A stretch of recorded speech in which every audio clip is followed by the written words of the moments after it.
Assalamualaikum warahmatullahi wabarakatuh. Yang terhormat Bapak dan Ibu dosen penilai uji kinerja PPG tahun 2021. Perkenalkan, saya Sulasmi dari SMK Negeri 1 Cikarang Barat sekaligus mahasiswa PPG tahun 2021 Universitas Pendidikan Indonesia Bandung. Saat ini saya sedang melaksanakan uji kinerja PPG tahun 2021. Pada uji kinerja PPG tahun 2021, praktek pembelajaran yang saya lakukan yaitu dengan menggunakan sistem pembelajaran daring. Praktek pembelajaran daring ini saya lakukan dengan dua kegiatan. Kegiatan pertama yaitu dengan menggunakan asinkronus, yaitu dengan menggunakan Google Classroom dan WhatsApp Group. Dan kegiatan kedua saya lakukan dengan menggunakan sinkronus dengan aplikasi Zoom. Praktek pembelajaran yang saya lakukan, saya laksanakan pada hari Rabu 18 Agustus 2021. Berikut saya tampilkan rangkaian praktek pembelajaran yang sudah saya laksanakan. Mohon kritik dan sarannya agar praktek pembelajaran yang sudah saya lakukan bisa lebih baik lagi. Wassalamualaikum warahmatullahi wabarakatuh.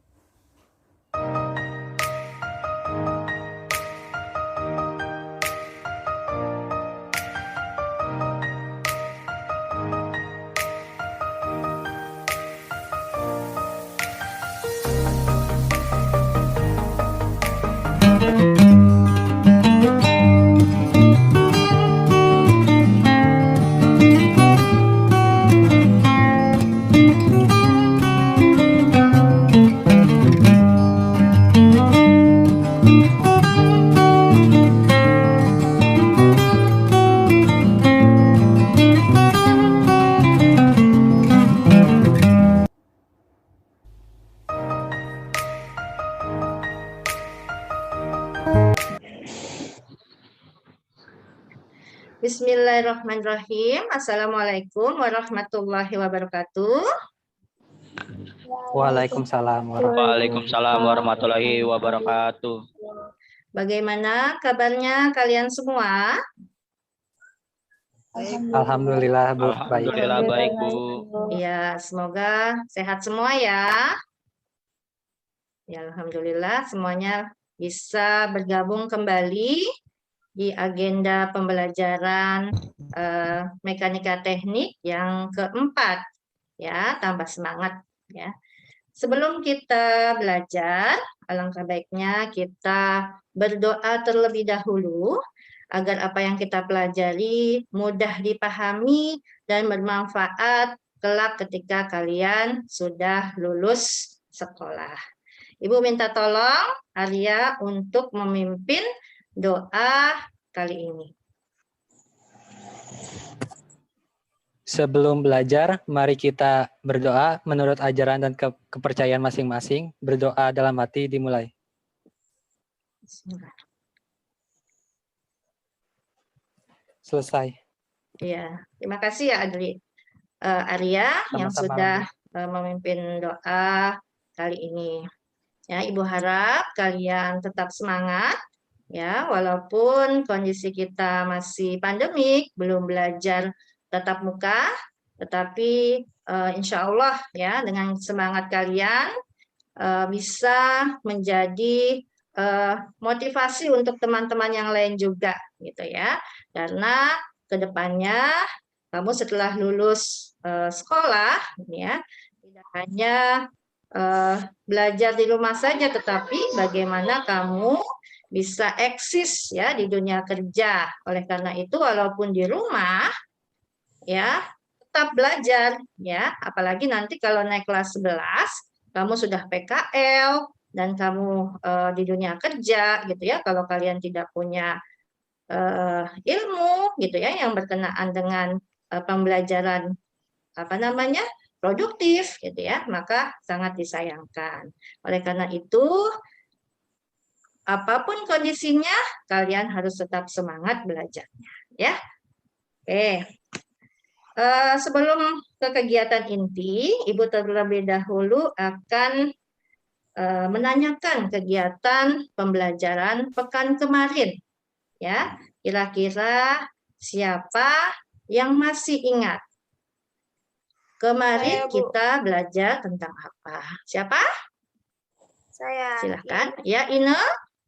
Pekan lalu kita belajar tentang faktor yang mempengaruhi struktur bangunan berdasarkan kriteria desain dan pembebanan. Iya, betul sekali. Terima kasih Ine. Masih ingat ya? Jadi kemarin kita belajar tentang faktor yang mempengaruhi struktur bangunan berdasarkan kriteria desain dan pembebanan. Nah, siapa lagi yang masih ingat? Pekan kemarin kita belajar apa? Saya, Bu.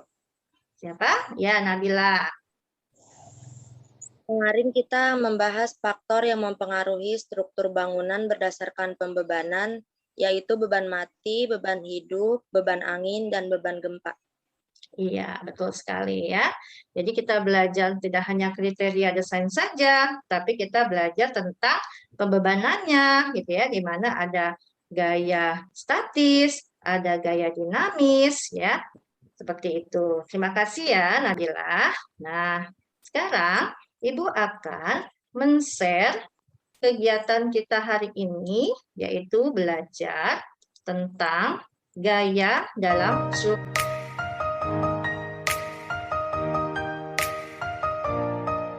Kali ya pembelajarannya. Nah, ini untuk KD-nya. KD 3.3 memahami macam-macam gaya dalam struktur bangunan. Kemudian KD 4.3 menyajikan macam-macam gaya dalam struktur bangunan. Apa tujuannya kita belajar gaya-gaya dalam struktur bangunan?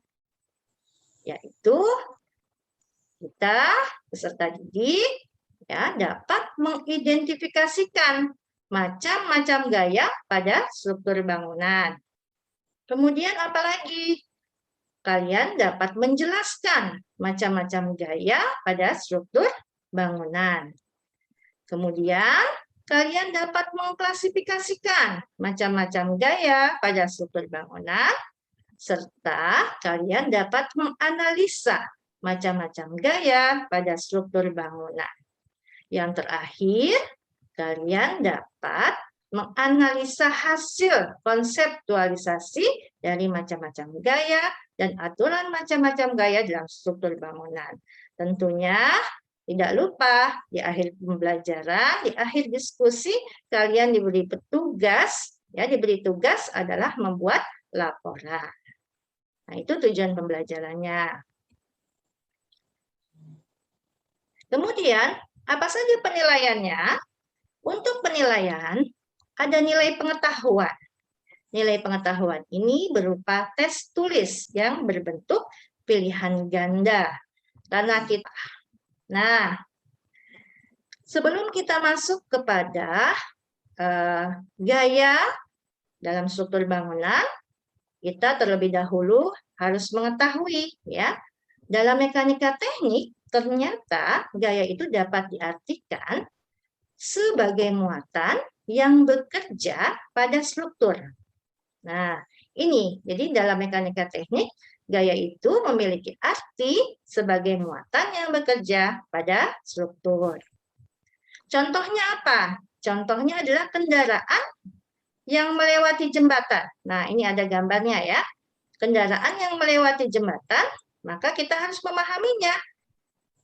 Ada muatan yang bekerja pada struktur jembatan tersebut. Nah, dengan ukuran-ukuran fisik tertentu agar mampu menahan gaya yang bekerja. Jadi ketika kita membangun sebuah gedung, mendesain sebuah bangunan, itu setiap elemen-elemennya mempunyai ukuran-ukuran tersendiri, ya. Jadi ukuran-ukuran tersendiri ini memiliki perbedaan dari masing-masing elemen. Jadi kita harus paham kenapa kita harus belajar tentang macam-macam gaya dalam struktur bangunan, ya. Agar apa?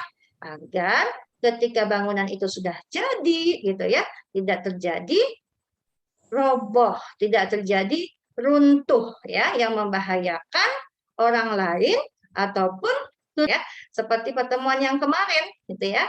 Itu kan tiba-tiba runtuh karena tidak memperhitungkan gaya-gaya atau faktor-faktor yang mempengaruhi struktur bangunan itu sendiri.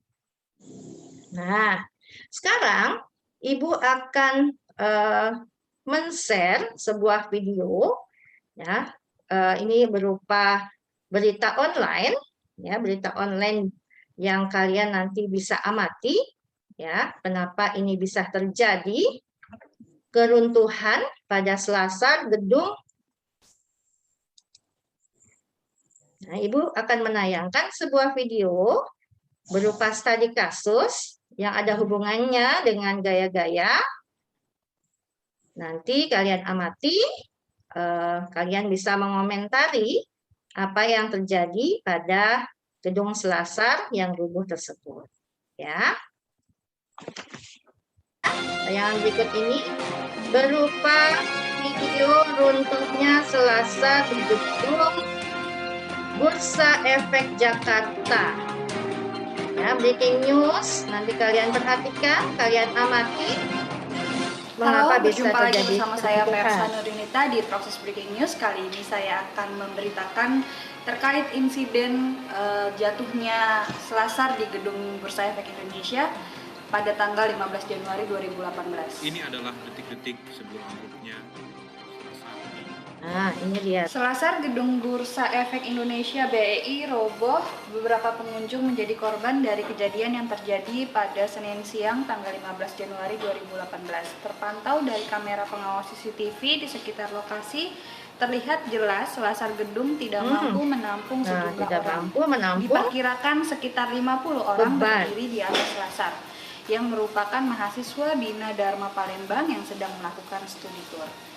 Fabi Munsa, praktisi HSE, memberikan pandangan bahwa kejadian tersebut harus diinvestigasi untuk dicari penyebab awalnya dahulu.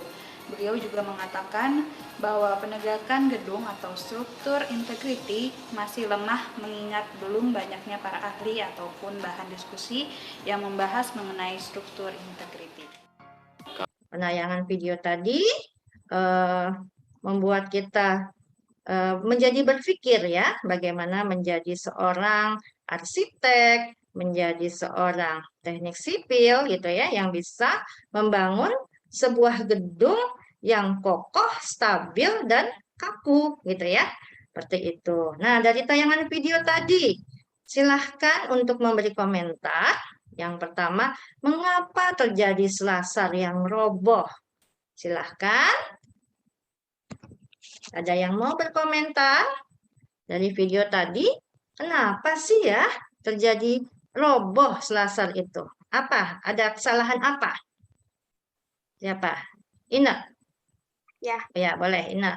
Kenapa selasar itu roboh? Selasar yang runtuh adalah karena kelebihan muatan sehingga tidak bisa menahan beban yang ada di atasnya. Iya. Ya, jadi kalau kita lihat tadi kan banyak mahasiswi ya yang sedang berkunjung, ya, sampai kurang lebih 50 orang ya berada di selasar tersebut gitu ya. Jadi kalau kita lihat secara kasat mata gitu ya, bahwasanya bangunan itu kelebihan muatan ya, kelebihan muatan sehingga tidak bisa menahan beban yang ada di atasnya. Kita membahas tentang macam-macam gaya dalam struktur bangunan. Nah, sekali lagi, tadi sudah dibahas oleh Ine, ya. Sekarang, apa saja elemen struktur yang rusak kalau kita lihat di tayangan video tadi? Saya, Bu. Oke, Salma. Video yang ditayangkan banyak kerusakan struktur, diantaranya plat lantai, kabel pengikat yang putus, balok bergeser, sehingga terjadi kerusakan yang besar. Iya. Jadi yang terlihat itu ya Salma ya, mulai dari kolomnya, plat lantainya, nih plat lantainya terlihat nih, langsung roboh gitu ya. Lanjutkan. Terima kasih ya Salma dan Ine yang sudah aktif. Nah, sekarang kita lanjut ke materi inti macam-macam gaya dalam struktur bangunan. Ada gaya tarik, ya. Jadi macam-macam gaya dalam struktur bangunan. Yang pertama ada gaya tarik, ada gaya tekan, ya. kemudian ada gaya lentur, ada gaya geser, torsi, dan tegangan tumpu. Ya, keenam ini adalah macam-macam gaya dalam struktur bangunan. Menekan Roboh, Bu. kolom ini akan terjadi apa, Arya? Roboh. Iya, roboh ya.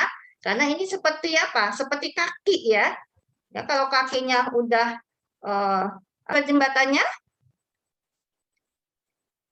Terlihat, Bu. Iya, terlihat. Dia bergeser ya. Yang Ibu lingkari di warna biru, ini bergeser. Ini berbahaya sekali ini.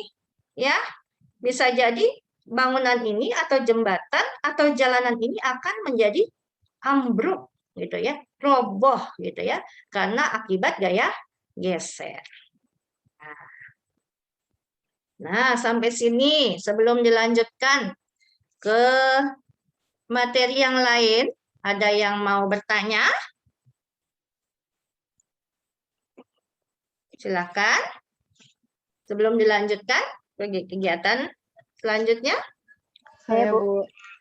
Siapa? Salma. Ya, silakan Salma. Ada yang mau ditanyakan? Apa yang dimaksud dengan buckling? Ya, apa yang dimaksud dengan buckling ya? Karena di media ajar ada ya di LKP di buckling. Ada yang bisa memberikan jawaban atau mau menanggapi pertanyaan dari Salma? Apa yang dimaksud dengan buckling? Ya. Aku, Bu. Oke, silakan Nahda.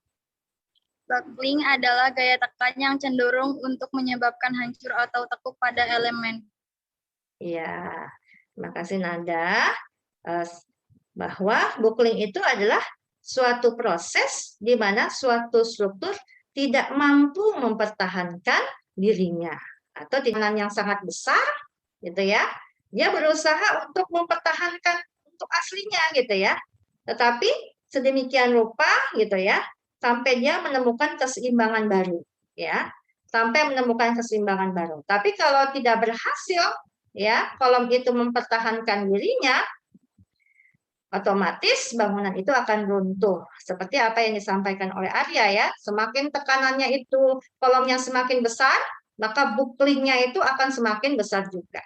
Ya, jadi buckling itu adalah fenomena di mana suatu proses, suatu struktur tidak mampu mempertahankan bentuk aslinya ya, dia sampai menemukan keseimbangan baru. Ya, oke. Sudah jelas Salma, buckling itu apa? Eksternal. Gaya luar atau eksternal dibagi menjadi dua. Satu, gaya aksi yang disebut dengan muatan. Apa itu gaya aksi? Yaitu beban yang bekerja pada suatu struktur dan selalu mempunyai besaran, mempunyai arah, dan garis kerja. Jadi gaya aksi atau muatan itu selalu mempunyai apa? Besaran, arah, dan garis kerja. Kemudian gaya reaksi atau disebut dengan reaksi tumpuan adalah suatu penyangga atau penahan konstruksi yang berfungsi untuk menahan gaya-gaya luar yang bekerja pada konstruksi tersebut. Ya, jadi gaya reaksi atau disebut dengan reaksi tumpuan untuk apa fungsinya? Untuk menahan gaya-gaya luar yang bekerja pada konstruksi tersebut. Nah, gaya aksi dibedakan menjadi 4. Yang pertama, berdasarkan garis kerjanya atau permukaan yang menekan. Yang kedua, berdasarkan lamanya pembebanan. Ya. Kemudian yang ketiga, berdasarkan pengaruh pembebanan lain. Dan yang keempat, berdasarkan sifat pembebanannya. Jadi, gaya aksi itu ada 4 dibedakannya. Nah, ini dalam video tadi ya, kan itu sekumpulan mahasiswi yang sedang kunjungan ke Bursa Efek Jakarta berkumpul di Selasar. Ya, jumlahnya lumayan banyak, ada 50 orang. Ya, tiba-tiba jatuh ya. Nah, orang-orang ya yang berkelompok ini dalam suatu ruangan itu bekerja pada bidang terbagi rata, maka disebut dengan beban merata. Nah, lihat contohnya. Dan tentang reaksi-reaksi tumpuan yang aplikasi di lapangan. Ya. Siapa yang bisa menjawab akan Ibu berikan reward. Apa ini? Silakan. Tumpuan sendi, Bu. Tumpuan sendi. Siapa ya? Ini adalah, kita lihat apakah benar. Iya, ini adalah tumpuan sendi. Terlihat ya, tumpuan sendi itu kan ada beban vertikalnya, ada beban horizontalnya. Ini vertikal, ini horizontal. Maka disebut dengan tumpuan sendi. Yang kedua, ini apa ya? Gambar apa ya? Siapa yang bisa jawab? Tumpuan roll, Bu. Iya, pintar sekali, Adrian. Ini ada tumpuan roll ya. Nah, betul sekali ya. Terlihat ya di sini ya. Nah, cirinya terlihat sekali. Yang terakhir, nah ini udah otomatis nih. Tadi ketiga reaksi tumpuan ini adalah kan jepit. Ya, dia dijepit di tengah-tengahnya. Ya, tumpuan jepit. Oke. Saatnya kita diskusi. Ya, apa yang kita diskusikan? Kalian akan menganalisa studi kasus tentang selasar yang rubuh, ya, ditinjau dari gaya pada struktur tersebut. Di sini terlihat selasar sebelum rubuh dan selasar sesudah rubuh. Ya, kalian amati dulu, ya. Tadi gambarnya sudah ditampilkan, videonya sudah ditampilkan, tinggal kalian menganalisa, ya, menganalisa ini selasar ini rubuh kenapa, ya? Ada apa, ya? Apa gaya-gayanya tidak dihitung pada saat pembangunan, ya? Atau bagaimana? Nanti kalian bisa ungkapkan, ya. Kalian bisa presentasikan kenapa terjadinya seperti ini, gitu ya. Gedung yang bagus, gedung yang mewah, gitu ya. Tapi ternyata tidak sekuat apa yang dibayangkan. Ya, nah analisa ini dilihat dari gaya pada struktur bangunan tersebut. Silahkan. Siapa yang mau presentasi untuk yang pertama? Saya, Bu. Siapa? Nabila. Ina, Bu. Oh, Ina. Ya, silakan Ina. Sebelum rubuh, bangunan dalam kondisi aman, tidak terlihat keretakan atau kerusakan. Akan tetapi terlihat di video konstruksi setelah konstruksi selasar di setiap gedung gantung tanpa adanya pondasi, sehingga kemungkinan besar selasar tidak kuat. Iya, terima kasih Ina. Ya, sudah mempresentasikan, sudah menganalisa dari sisi fisik bangunannya ya. Dari sisi fisik bangunannya, awalnya struktur dalam kondisi aman, ya, tidak terlihat keretakan-keretakan, ya. Akan tetapi kalau dilihat dari videonya, ya, konstruksi selasar di setiap gedungnya itu menggantung, ya, menggantung tanpa adanya pondasi, ya, sehingga kemungkinan besar selasar itu tidak kuat menahan muatan. Ya, ini di bawahnya ini tidak ada pondasinya, ya, dia hanya bergantung dari ini, gaya tarik, ya, bergantung dari kabel-kabel, ya, yang dikuatkan oleh mur dan baut, sehingga ketika ada muatan yang banyak ini, kabel-kabel ini tidak bisa menahan muatan yang besar, akhirnya dia runtuh. Ya, terima kasih. Tepuk tangan dulu buat Ina. Ya, terima kasih Ina. Yang kedua, silahkan. Siapa yang mau menganalisa?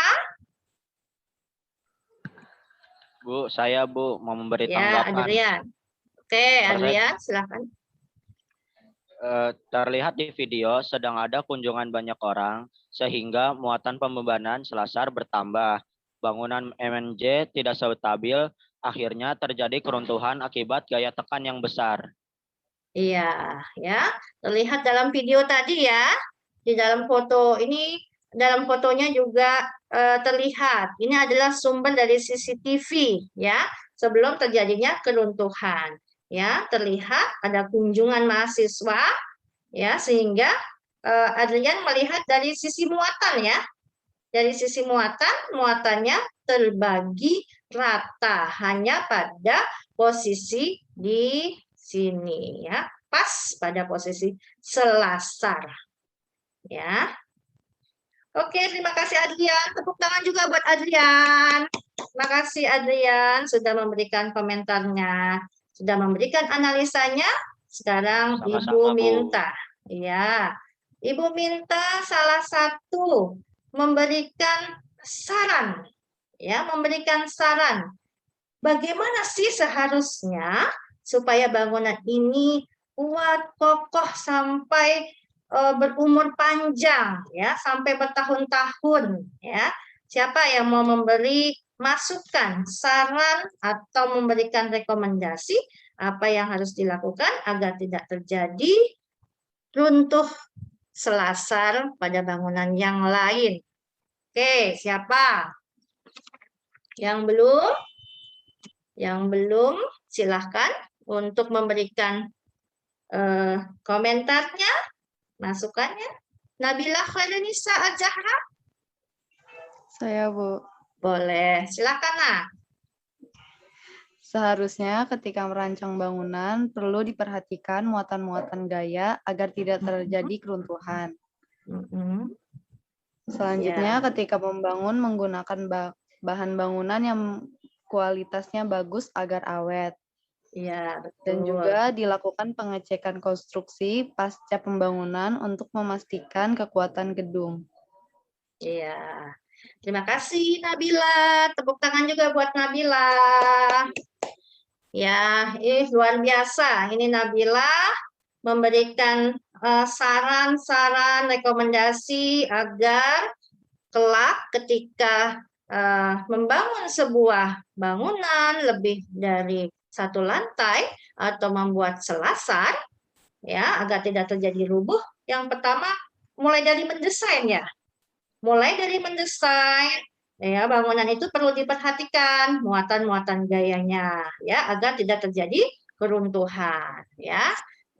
Kemudian yang kedua, ketika membangun menggunakan bahan-bahan yang kualitasnya bagus, ya. Jadi jangan asal mengambil spesifikasi bahan yang murah, ya. Kan ada ya, misalkan kadang-kadang pemborong gitu ya. Yang penting jadi gitu ya. Yang penting jadi bangunannya, terbentuk bangunannya, tetapi dia menggunakan bahan-bahan yang berkualitas rendah sehingga sering terjadi bangunan yang tidak awet gitu ya, sebelum waktunya sudah mulai runtuh gitu ya, dan sebagainya.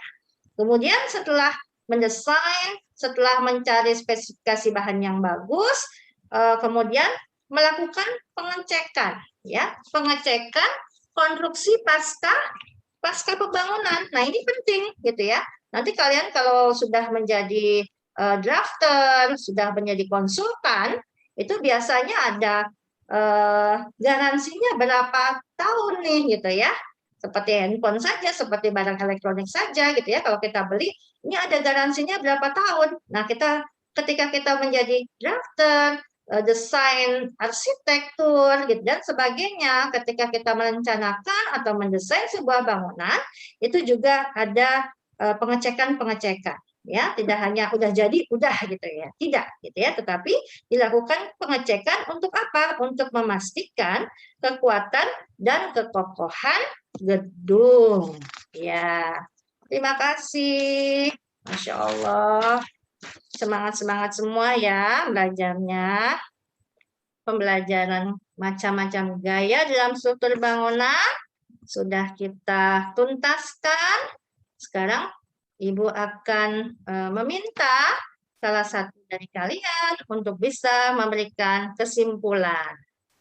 Ya, boleh. Siapa yang mau memberikan kesimpulan dari pembelajaran kita kali ini? Saya, Bu. Siapa nih? Saya. Ya. Novita. Oh, Salma ya? Ya, silakan berikan kesimpulannya untuk pembelajaran kita kali ini. Bahwa sangat penting dalam membangun sebuah gedung memperhitungkan gaya supaya bangunan menjadi stabil dan kokoh.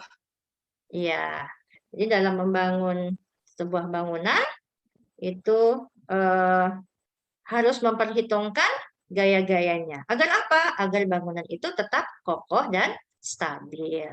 Lanjut, siapa yang akan memberikan kesimpulan yang lain? Kesimpulan tadi yang disampaikan oleh teman kalian, bahwasanya untuk menentukan dimensi-dimensi dari elemen-elemen struktur memerlukan perhitungan-perhitungan gaya. Ya, jadi setiap gaya itu mempunyai perhitungan masing-masing, seperti apa yang sudah Ibu sampaikan tadi ya. Setiap kolom, setiap balok itu mempunyai perhitungan gaya masing-masing. Oke. Sekarang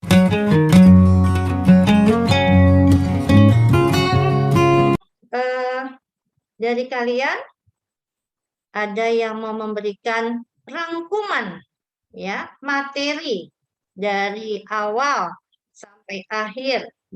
Siapa yang bisa memberikan rangkuman? Kita belajar apa saja hari ini? Saya, Bu. Ya, Ina, belajar apa hari ini kita? Tadi kita belajar tentang gaya dalam struktur bangunan. Ada beberapa macam, yaitu gaya tekan, gaya tarik, gaya normal, dan gaya geser dan torsi. Iya, tadi kita belajar macam-macam gaya dalam struktur bangunan. Ya, ada gaya tarik, ada gaya geser, ada gaya tekan, dan seterusnya. Oke, sekarang Ibu akan bertanya, apakah kalian sudah paham semua pelajaran kita hari ini? Paham, Bu. Iya, Sudah paham, Bu. alhamdulillah kalau sudah paham semua ya. Nah, karena sudah paham semua, Ibu akan coba evaluasi. Ya, Ibu akan memberikan pertanyaan. Lagi-lagi, ini adalah untuk merefleksi diri kita. Ya, selain kita sudah paham dengan materi yang sudah Ibu ajarkan, kalian juga bisa menjawab pertanyaan-pertanyaan dari Ibu. Ya, pertanyaan yang pertama, boleh tentunya ada reward ya. Apa definisi dari gaya pada struktur bangunan? Struktur bangunan itu punya definisi sendiri tentang gaya. Apa itu? Siapa yang bisa menjawab? Saya, Bu. Ya, silakan. Muatan yang bekerja pada struktur. Ya, jadi mekanika teknik atau definisi dari gaya pada struktur bangunan adalah muatan yang bekerja pada struktur. Betul sekali, Nabila. Ya, selanjutnya, pertanyaan yang selanjutnya, siap-siap. Berat kolom pada pondasi itu berdasarkan garis kerjanya disebut apa? Saya, Bu. Ya. Disebut muatan titik. Oke, betul sekali Rafadian. 100. Jadi berat kolom pada pondasi berdasarkan garis kerjanya disebut dengan muatan titik. Oke, terima kasih semuanya sudah bisa menjawab dari evaluasi yang sudah Ibu berikan. Pekan depan kita bertemu lagi di pembelajaran mekanika teknik. Tentunya jangan lupa untuk dikerjakan tugas mandirinya ya, yang ada di LKPD itu kalian kerjakan tugas-tugasnya. Kemudian kalian kumpulkan lagi melalui GCR. Di situ ada waktu tenggatnya yaitu sampai jam 11.59. Jadi masih ada waktu ini malam kalian kerjakan, nanti bisa kalian kirim tugas kalian lewat GCR. Pekan depan kita akan belajar tentang masih dalam gaya-gaya, tapi sudah masuk kepada perhitungan gaya-gaya ya pada batang sederhana. Ya, sebelum ditutup, Ibu mengingatkan kembali, apakah kalian sudah mengisi absensi yang sudah Ibu berikan tadi? Sudah, Bu. Iya, baik, terima kasih ya. Sudah mengisi absensinya. Sebelum ditutup, Ibu minta tolong Arya untuk menutup kegiatan kita dengan berdoa. Baik, Bu. Untuk pembelajaran kali ini, kita tutup saja dengan doa, berdoa menurut ajaran masing-masing, berdoa dalam hati, dimulai.